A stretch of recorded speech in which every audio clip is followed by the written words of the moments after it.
Welcome to Factful Fridays. Ever wondered why some warning lights are red and others orange? Let's break it down. First, let's tackle the red lights. These mean urgent attention, like your car is yelling, "Stop right now." Brake system warning light. This means something's up with the brakes. Fix it now. Engine oil pressure warning light means the oil pressure has gone down and the lubrication is low. Check the oil level. Charge warning light means the battery isn't charging. Get it checked. Airbag warning light. It is a safety risk. It means your airbags aren't working. Open door warning light means a door is open. Double check before driving. Seat belt reminder lights.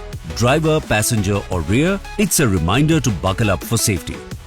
And that's it for today. Now you know why red warning lights demand immediate attention. But what about the orange ones? We'll be back next week to decode those. Stay tuned for more Factful Fridays.